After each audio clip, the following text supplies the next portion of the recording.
한번 따라 읽어볼까요? 혈루증 걸린 여인처럼. 혈루증 걸린 여인처럼. 자, 그렇다면 혈루증이라는 건 과연 어떤 병일까? 썩는 거? 썩는 거? 맞았어. 비슷해요. 오늘 말씀에 등장하는 혈루증이라는 병은 바로 이런 병이라고 해요. 사진 좀 볼게요.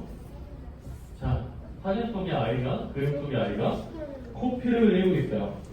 혈루증이란 이렇게 피가 나는데 피가 멎지 않고 시도 때도 없이 피가 나는 거. 피가 멎지 않고 시도 때도 없이 그 피가 흐르는 병을 바로 혈루증, 혈루병이라고 합니다. 자, 그렇다면 이스라엘 민족들은 이 혈루증이라는 병을 어떻게 생각했을까요? 그리고 혈루증에 걸린 사람에 대해서는 어떻게 생각을 했을까요? 자, 함께 성경을 찾아서 읽어볼게요. 레위기 15장 25절부터 27절까지의 말씀입니다. 이스라엘 민족들이 혈루증이라는 병에 대해서 어떻게 생각했다는 걸 알 수 있죠? 부정하다. 혈루증은 부정한 병이다. 즉 저주받은 병이다 라는 뜻. 자, 그리고 혈루증 걸린 사람에 대해서는 저 사람은 어떤 사람이야? 부정한 사람이야. 즉 저 사람은 저주받은 사람이야. 더러운 사람이야. 이스라엘 민족들의 혈루증이라는 병에 대해서 저주받은 병, 그리고 혈루증에 걸린 사람들에 대해서는 저 사람은 어떤 사람? 저주받은 사람, 더러운 사람, 나와 함께 할 수 없는 사람, 이라는 생각을 했다는 거예요. 자, 그렇기 때문에 오늘 우리가 읽은 말씀에 등장하는 혈루증 걸린 여인은 당시 사람들로부터 저주받은 병에 걸린 사람, 저주받은 병에 걸린 아주 더러운 사람이라고 생각되어지는 사람이었다는 것이죠. 자, 이 여인의 마음이 얼마나 괴롭고 힘들었겠어요. 자, 세상에 아프고 싶어서 아픈 사람이 어디 있어요? 세상에 병에 걸리고 싶어서 병에 걸리는 사람이 어디 있었겠어요? 혈루증이라는 병에 걸린 것만으로도 이렇게 마음이 아프고 몸이 힘든데 주변 사람들이 모두 나를 저주받은 사람, 더러운 사람 취급을 하니까 그 여인의 마음이 얼마나 아팠겠어요. 그렇기 때문에 성경에서는 이 혈루증 걸린 여인이 자신의 병을 치료하기 위해 정말 많은 노력을 해왔다고 기록을 하고 있어요. 자, 오늘 우리가 읽는 누가복음과 같은 내용을 기록하고 있는 마가복음의 말씀에는 이 여인이 많은 의사에게 많은 괴로움을 받았고 자신이 가진 것, 즉 자신의 모든 재물도 다 허비하였으나 아무런 소용이 없고 오히려 그 병이 더 심해졌다 기록을 하고 있어요. 그녀는 당시에 유명하다고 하는 많은 의사를 찾아가며 자신의 병을 치료하고자 노력했고요. 자신의 온 재산을 들여서라도 자신의 병을 고치기 위해 최선의 노력을 다해왔어요. 그런데 그 많은 노력이 어땠대요? 26절 말씀에 가진 것도 다 허비하였으나, 즉 가진 재물을 다 허비하였으나 아무 소용이 없고 도리어 중해졌다. 오히려 병이 심해졌다 기록을 하고 있어요. 대체 또 여인의 마음이 어땠겠어요? 여인의 마음이 어땠겠어요? 얼마나 허무하고 지치고 힘들었겠어요. 더 이상 나에게는 이제 길이 보이지 않는 거예요. 마치 저주받은 것과 같은 이 병에서부터 벗어날 수 있는 길이 전혀 보이지 않는 거예요. 삶에 소망이 없는 것입니다. 얼마나 스스로의 삶이 비참했겠어요. 얼마나 우울했겠어요. 그리고 얼마나 지쳤겠어요. 자, 그런데 바로 그때 저 멀리서 어떤 소식이 들려와요? 하나님의 아들이라 그 시대의 가장 약한 사람들, 강자들에게 무시받고 소외당하는 사회의 약자들에게 하나님의 말씀을 전하며 아픈 사람들을 위로하시고 병자들을 낫게 하신다는 예수님이 우리 마을에 찾아오신다는 소식이 저 멀리서 들려오는 거예요. 이제 그 여인은 자신의 병을 고침받기 위해 저 멀리서 우리 마을에 찾아오신다는 그 예수님을 만나기 위해 예수님이 지나가시는 길가에 나가게 되는 것이냐. 자, 이 여인이 길가에 나왔을 때 주변 사람들이 이 여인을 어떻게 바라보았을까요? 좋게 바라보았을까요? 물가에 내놓은 어린아이를 보는 것처럼 가여운 마음으로 이 여인을 바라보았을까? 전도사님은 아닐 것 같아요. 마치 이와 같은 마음으로 이 여인을 바라보지 않았을까요? 아니, 저 더러운 병에 걸린 여자가 감히 거리에 나와? 아니, 저주받은 병에 걸린 저 더러운 여자가 감히 거리에 나와? 많은 사람들이 이 여인을 더럽게 여기고 이 여인과 같은 공간에 있다는 것을 매우 불쾌하게 생각했을 거예요.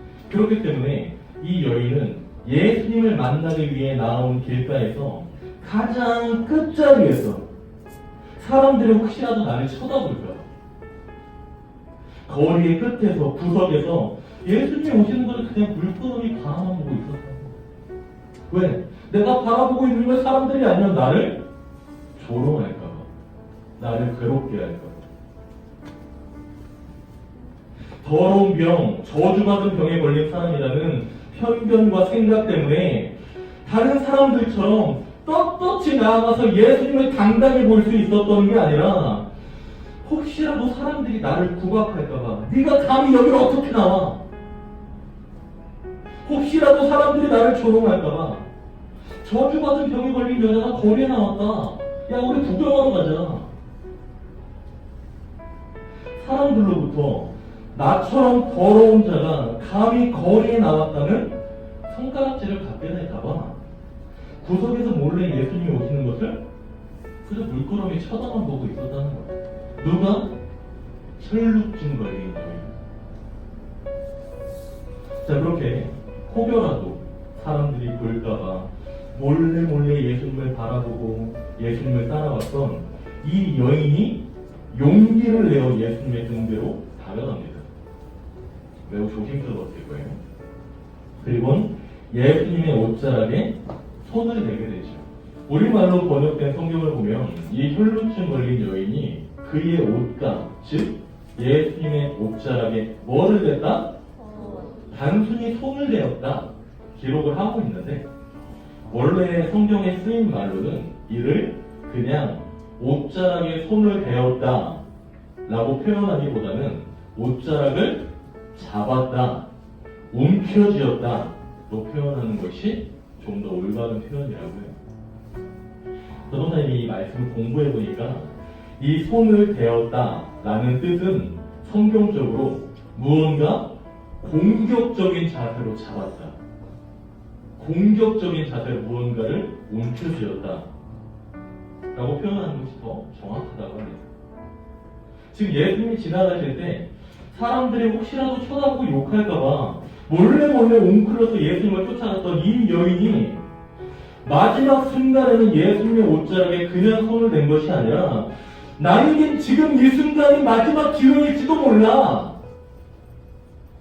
이때가 아니면 안 될지 몰라, 이때가 아니면 내 병이 나을 수 있는 기회가 나에게 이제는 없을지도 몰라, 바로 지금이 나의 마지막 기회일지도 몰라.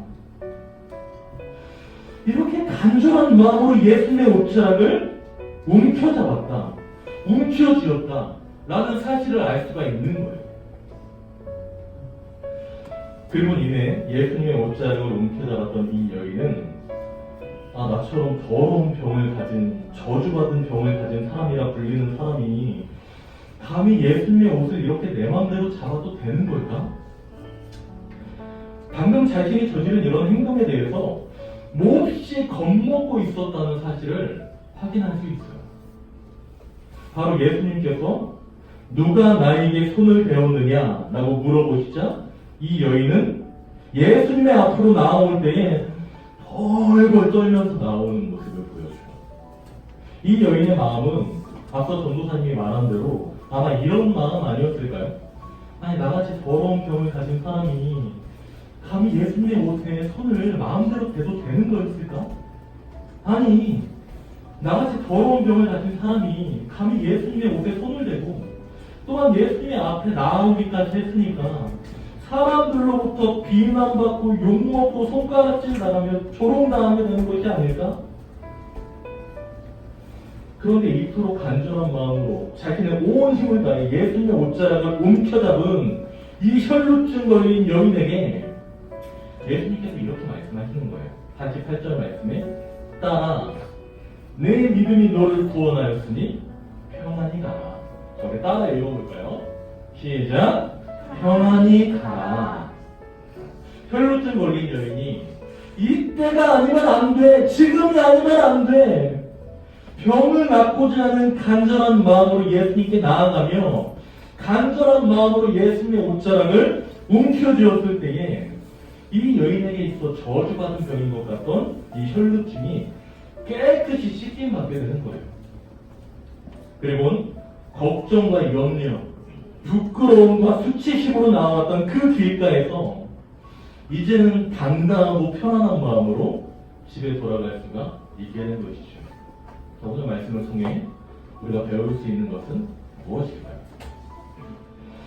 우리가 교회 다니면서 하나님의 말씀을 듣고 신앙생활을 할 때 가장 중요한 건 무엇일까요?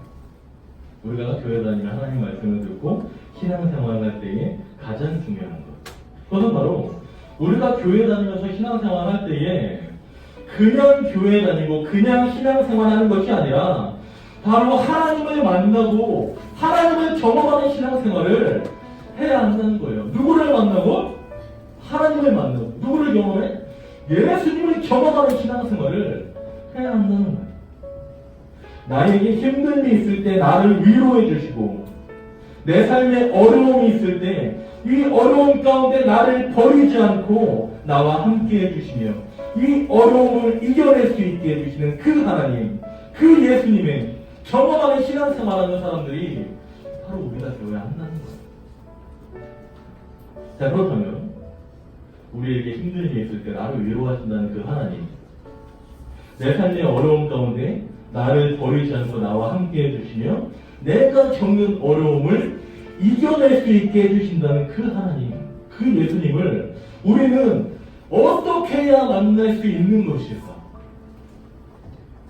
어떻게 해야 경험할 수 있는 것일까? 많은 사람들이 말로는 잘 알아요. 열심히 기도해야죠. 많은 사람들이 잘 알아요. 열심히 기도해야죠. 신앙생활 더 열심히 해야죠. 그런데 얼마나 간절한 마음으로 나의 문제를 놓고 나의 힘듦을 놓고 얼마나 간절한 마음으로 또한 하나님을 만나고자 하는 마음으로 신앙생활을 하고 있냐는 거예요.